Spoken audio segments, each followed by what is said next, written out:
ভালো কৃষক যদি না থাকে তাহলে সবগুলা জমিন খিল পড়ে থাকবে, খালি পড়ে থাকবে।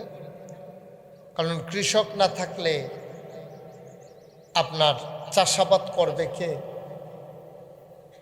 ভালো দোকানদার যদি না থাকে সাহেবাবাদ বাজারের দোকানগুলো ধ্বংস হয়ে যাবে। আবার ভালো কাস্টমারও যদি না থাকে তাইলে আবার বাজারগুলো ড্যাম হয়ে যায়। অনেক প্রতিষ্ঠিত বাজার বাংলাদেশে এখন নষ্ট হয়ে গেছে। আগে জাঁকজমক বাজার ছিল, এখন আর ওইখানে তো জমজমাট নাই। কেন এই কথাটা বললাম?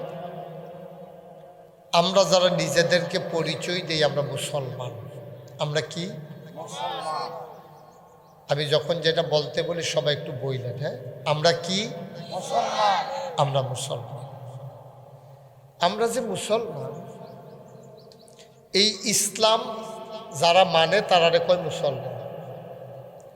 এখন ভালো ইসলাম মানুষরা যদি না থাকে তাইলে কিন্তু ইসলাম আর বন্ধ করে দেয়, ইসলাম আর থাকবে না। মন দিয়া শুনে, এটা করলে আপনার মন অন্যদিকে চলে যাবে।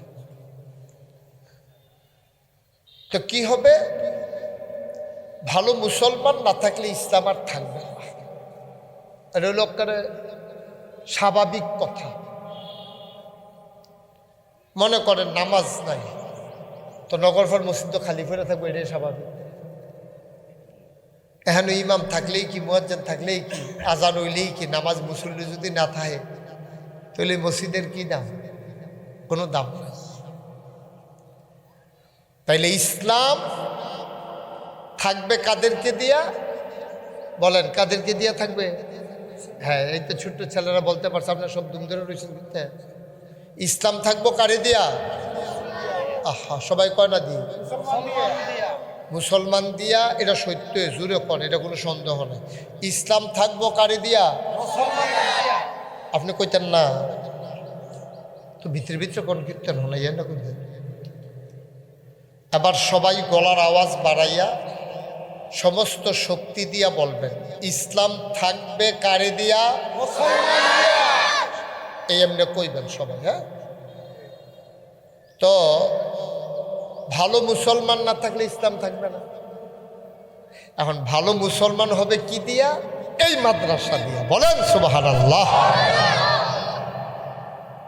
ওয়াজ শেষ, মনে করেন ওয়াজ শেষ। কিরকম শেষ? বাইকটা তুমি বুঝো না ভাই, ধরো বারবার। বাইকটা কি বারবার ধরো তুমি? এটা আজকে নিজে নিজে বেড়েছে গিয়া, কুয়া টুয়া যেন না দেয়, আওয়াজটা কমাই রেখো, ঠিক আছে? এই যে এখনো কুয়া দেয়, ফরের যে আওয়াজটা এটা বন্ধ করো। এই তো মাশাআল্লাহ, আসেন। হ্যাঁ, কুয়া দেয়, এটা বন্ধ করো, আওয়াজ কমাই দাও। এই ঠিক আছে, ধরবা না তুমি, নিচে গিয়ে বসো, ওইখানে বসো। মা আমি কই নিচে গিয়া বসতে গেছি, আরো গেছে, আর একটা অবস্থা চাই হবো। এই তোর কি সরম করে নিচে বইতে? তোর তো বালা বালা বেড়াই নিচে বইয়া রইছে না, তো তুই গেছে আর বদলাই মুশকিল কি? তাই মনে করছে মাইকম্যান, তা মাইকম্যান দেখিয়া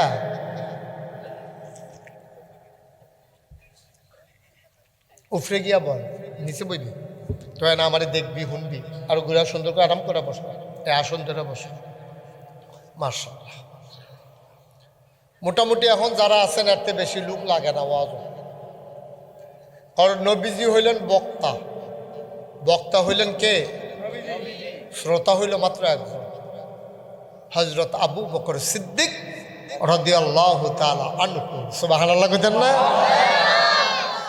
বক্তা কি ছোট না বড়? এর সে বক্তা আর আছে কেনা? নবীজি হইলেন বক্তা, আর আছে কে বক্তা? শ্রোতা কয়জন? তা আমি মুস্তাক ফৈজি আর কি বক্তা? সেই তুলনায় মাশাআল্লাহ শ্রোতা কতজন? অনেক, আলহামদুলিল্লাহ। আয় ফটো না, আয় সরম কি আর আয়, আয় কটা কথা শুনিয়া গেলা, কাছে আইসো যখন শুনিয়া লাও কতক্ষণ। হ্যাঁ আসেন, হয়তো সুন্দর হয়েছে। তাইলে ভালো মুসলমান না থাকলে ইসলাম থাকবে, হচ্ছেও তাই। গোটা পৃথিবীতে এখন মানুষ বাচ্চারা কি হলো, তোমরা মাহফিল তোমরা এরকম করলে তো মানুষ কিতা করবো? গোটা পৃথিবীতে এখন মানুষ আছে 800 কোটি। এর ভিতরে 4 ভাগের 1 ভাগ হলো মুসলমান, 200 কোটি। 200 কোটির ভিতরে 18 কোটি বাংলাদেশ। এই বাংলাদেশটা মাত্র 56,000 বর্গমাইল। টেকনাফ থেকে তেঁতুলিয়া, রূপসা থেকে পাথুরিয়া, সুন্দরবন থেকে বান্দরবন মিলাইয়া 56,000 বর্গমাইলে মানুষ হইল 18 কোটি। 18 কোটি মানুষের মাঝে শতকরা 92 জন লোক মুসলমান। অথচ এমনও দিন গেছে প্রথা পৃথিবীতে যুদ্ধ করার মতো মুসলমান ছিল 313 জন বদরের যুদ্ধে। সুবহানাল্লাহ কইতেন না? আর নাই ওখানে সিহন কন মোডা কন যুদ্ধ ফারুক আর না ফারুক ফলাফাইন বেড়াইয়া মিলাইয়া কত 300। তখন ইসলাম ছিল গোটা পৃথিবীতে বিজয়ী শক্তি। ইসলামের নাম শুনলে মানুষের ডরাইতো, কারণ মুসলমানদের ঈমান, তাদের আমল সব মিলেই একটা প্রভাব গোটা পৃথিবীতে ছিল। আর আজকে 200 কোটি মুসলমান থাকার পরে কই যাও?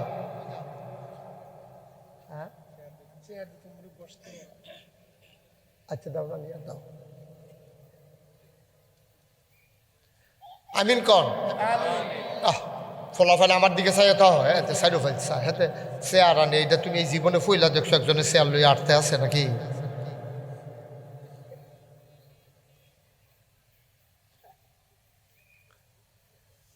অথচ 200 কোটি মুসলমান থাকার পরে আজকে মুসলমানরা সিরিয়াতে মাইর খায়, কাশ্মীরে মাইর খায়,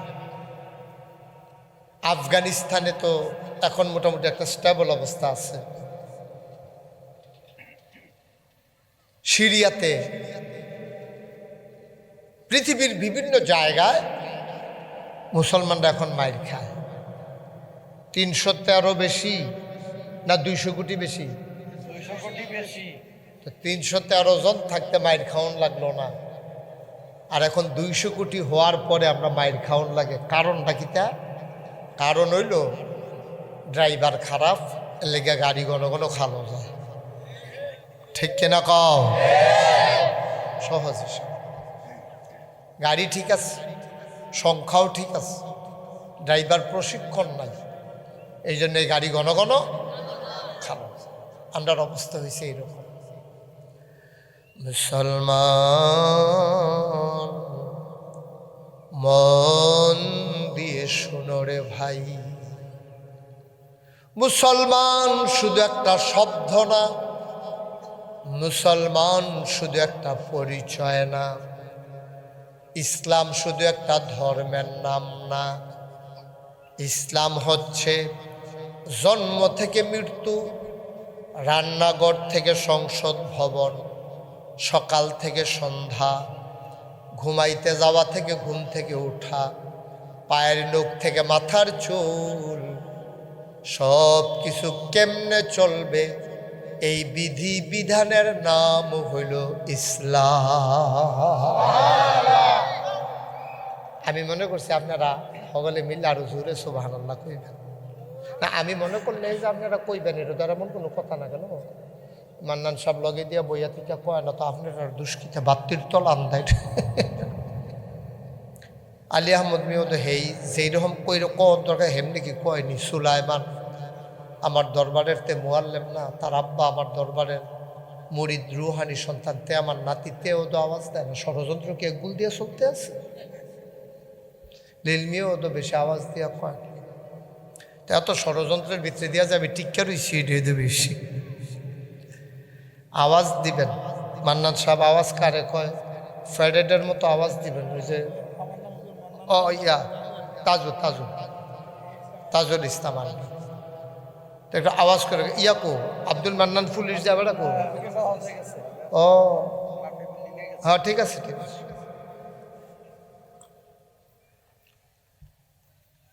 তাজু পুলিশ সব কথা কয় না, আরে তাজুল ইসলাম আর্মি তো সবাই কথা কইবেন যখন যেটা জিজ্ঞেস। অ মুসলমান নগর পারবাসী সাহেবাবাদ বারেশ্বর পার্শ্ববর্তী এলাকায় যাদের কানে মাইকের আওয়াজ যায়, সাহেবাবাদ বাজারে যারা আছেন, প্রতিদিন এখানে মাহফিল হয় না। ভালো ড্রাইভার না হইলে যেমন গাড়ি খালে যায়, ভালো মুসলমান না থাকলে কোয়ান্টিটি বাড়ানো যাবে, কোয়ালিটি না থাকলে আমার ইসলামও ধ্বংস হয়ে যাবে, ঠিক কিনা? হচ্ছে ওটা। ওয়াহাবিবানা ওয়া মাওলানা মুহাম্মাদান আবদুহু ওয়া রাসূলুহু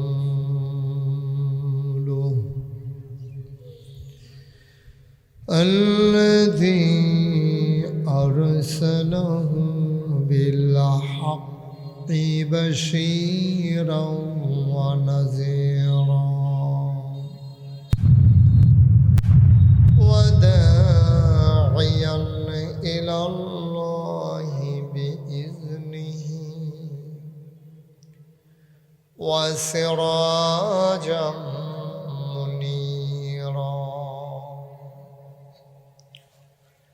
قال الله تعالى في القرآن المجيد وفي فرقانه الحميد সবাই পড়ুন أعوذ بالله من الشيطان الرجيم بسم الله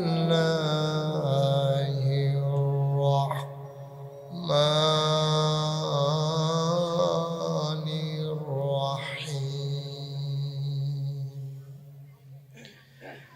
إن الله وملائكته يصلون على النبي يا أيها الذين آمنوا صلوا عليه وسلموا تسليما اللهم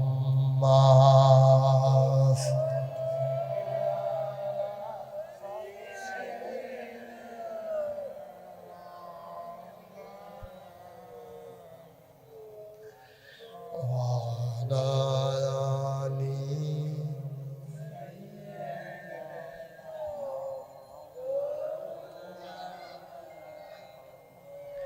জোরে সুরে মহব্বতের সাথে গলা ছেড়ে দিয়ে পড়ুন আল্লাহুম্মা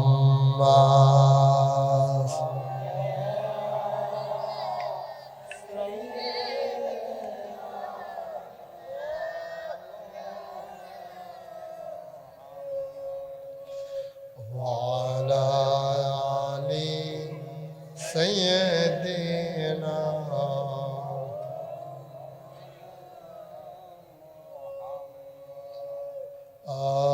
আশিক হইয়া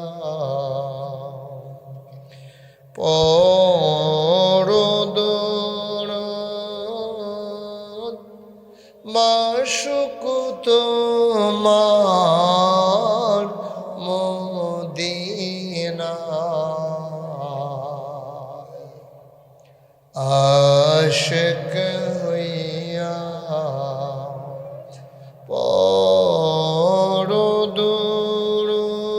পরদুরুদ মাশুক তোমার মদিনা আশিক যদি হইতে পারো আশিক যদি হইতে পারো যাইবা সোনার মদিনায় আল্লাহুম্মা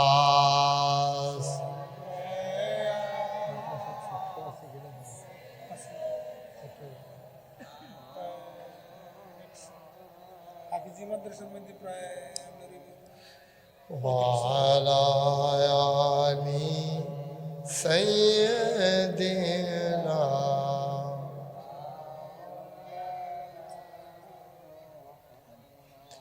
وعلى آل سيدنا مولانا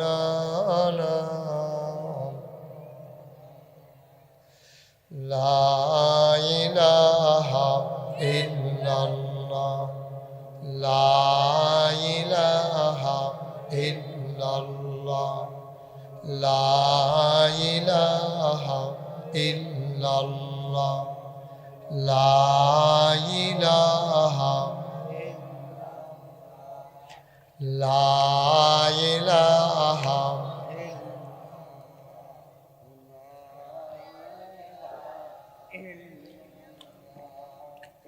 لا إله لا إله لا إله বাড়াইও না এখন মাইক ভালো আছে লা ইলাহা লা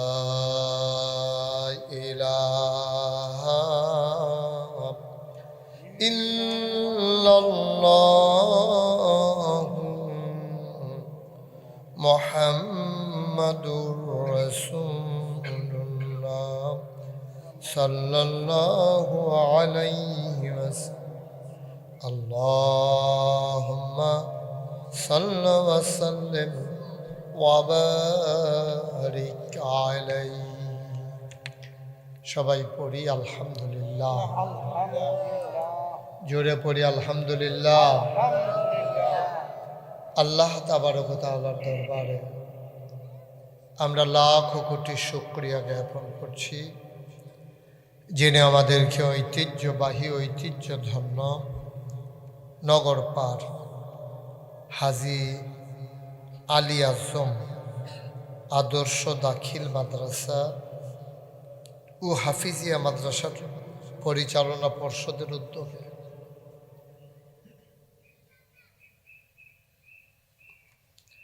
ষষ্ঠ বার্ষিক তাফসিরুল কোরআন মাহফিল উপলক্ষে আজ 19 জানুয়ারি রোজ সোমবার বরকতময় দিনে জুহরের নামাজের পরে মোবারক সময়ে যিনি আমাদেরকে আজকের এই মাহফিলে কমাও আসার বসার কিছু কথা শোনার সুযোগ করে দিলেন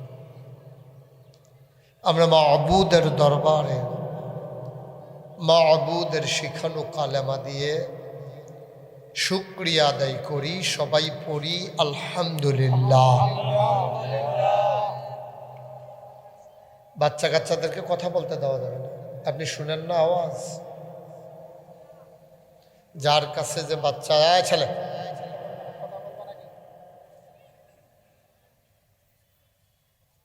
সবাই শুধু আমার দিকে তাকাই থাকবা বাচ্চারা বিরক্ত করবা না অনেক মুরব্বীরা আসছে তো তোমাদের কারণে যেন কারো শুনতে কষ্ট না হয় এদিকে তাকাই যাবে, এদিকে সবাই পড়েন আলহামদুলিল্লাহ। আলহামদুলিল্লাহ। দিনের বেলা আমাদের দেশে মাহফিলের রেওয়াজ কম। কথা বললেন না এখন? মাহফিলের রেওয়াজ আমাদের এলাকায় দিনের বেলা কম। তারপরেও মাশাআল্লাহ অনেকে চলে আসছেন। অফিস আদালত খোলা, দোকানপাট খোলা, তারপরেও মাশাআল্লাহ অনেক লোক আসছেন, অনেকে আসতেছেন। অনেকে হয়তো অপেক্ষায় ছিলেন যে পিসা হুজুর আসলে তারপরে আমরা আসব। তো যারা এই অপেক্ষায় ছিলেন তারা আর দেরি করেন না, যেহেতু আমি আয়সা পড়ছি, সময়ও কম, আবার আসরের নামাজ আমরা জামাতের সাথে আদায় করব। আশেপাশে যারা আছেন বাড়ি ঘরে, মায়েরা বোনেরা ঘরের কোনায় বসেন, স্বামী আর সন্তানকে মাহফিলে পাঠাইয়া দেন। আমরা প্রতিদিন তো এখানে মাহফিল হয় না, আমিও ব্যস্ততার কারণে সবসময় আগের মতো আর এত ঘন ঘন আসতে পারি না। তো যেহেতু আমি আসছি, সবার সাথে আমার দেখা হওয়া দরকার, আপনাদের সাথে আমার কথা হওয়া দরকার। আপনাদের দরকার না থাকলেও আমার দরকার আছে। সুতরাং আপনারা যারা এদিক সেদিকে আছেন, দোকানপাটে, রাস্তাঘাটে, সবাই একটু চলে আসেন। আমরা গুরুত্বপূর্ণ কিছু বিষয়ে কথা বলবো, যেই বিষয়গুলো আমাদের সকলের জানা দরকার। শুরুতে আল্লাহর কাছে দয়া চাই, আপনাদের কাছে দোয়া চাই।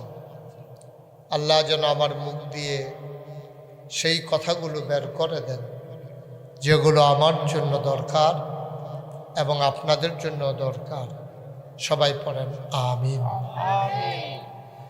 আজকের আয়োজনের সম্মানিত সভাপতি, নাগাইশ দরবারের বিশিষ্ট খাদেম, আমার হৃদয়ে যার বাস, আলহাজ আলী আহমদ সাহেব, সহসভাপতি আলহাজ মোহাম্মদ আব্দুল মান্নান সাহেব, আমার খুব কাছের মানুষ। প্রধান মেহমান জনাব Mohammad Shafiqul Islam Sumon, marketing officer, Farid group, Comilla শাখা। আসছে উনি? আসেন নাই। প্রধান অতিথি জনাব মোহাম্মদ হাবিবুর রহমান, সৌদি প্রবাসী। ও মার্শাল হাবিব। আচ্ছা, আজকের মাহফিলে আমার পূর্বে আলোচনা করেছেন পার্শ্ববর্তী সাহেবাবাদ ইসলামিয়া কামিল মাদ্রাসার সম্মানিত অধ্যক্ষ, আমার খুব কাছের মানুষ, হযরত মাওলানা মোহাম্মদ আব্দুর রহমান সাহেব। তারও পূর্বে কথা বলেছেন হযরত মাওলানা মুফতি শিহাবুদ্দিন ওয়াক্কাসি, আপনাদের খতিব, এবং কথা বলেছেন কারি মোহাম্মদ কামরুল হাসান সালেহি। আরও দাওয়াতি মেহমান হযরত মাওলানা সিরাজুল ইসলাম সিরাজি, হযরত মাওলানা কারি মোহাম্মদ ইব্রাহিম খলিল, যে আজকে আমাদেরকে টেনে টেনে এখানে হাজির করেছেন, মাদ্রাসার সম্মানিত তত্ত্বাবধায়ক। তারপরে মাহফিলের প্রিয় পরিচালক হযরত মাওলানা মোহাম্মদ শাহাবুদ্দিন, জনাব মাওলানা মোহাম্মদ খলিলুর রহমান, আমন্ত্রিত মেহমান জনাব মোহাম্মদ ইসমাইল হোসেন মেম্বার সাহেব আসেনি? ঠিক আছে। আপনার মেম্বার তো মাশাআল্লাহ চেয়ারম্যানের মতো, কেন রে? Smart member. ওকে, আমরা যারা এখানে আছি, দিনদার আশিকিন মুহিদ্দিন, নাগাইশ দরবারের ভক্ত মুরিদের এলাকাবাসী, পেছনে আজকে ছিলেন, এখানে থাকার কথা ছিল, থাকতেন, অসুস্থ শরীর হইল আমার রুহানি সন্তান মোহাম্মদ আবু হানিফ, যিনি কিছুদিন আগে ইন্তেকাল করেছেন। তো উপস্থিত অন্যান্য দিনদার আশিকিন মুহিব্বিন, আমার কলিজার টুকরা যুবকেরা, ছোট্ট সোনামণিরা, মাদ্রাসার ছাত্ররা এবং পর্দার আড়ালের মা ও বোনেরা, আমরা খুব লম্বা সময় পাবো না কথা বলার জন্য। তারপরও মোটামুটি কম না। তো সবাই মিলে এসে বসলে আমাদের জন্য কথা শুনতে সহজ হবে। আল্লাহ যেন কবুল করে, সবাই পড়ি আমিন। বন্ধুগণ, আপনারা জানেন এটা একটা মাদ্রাসার মাহফিল।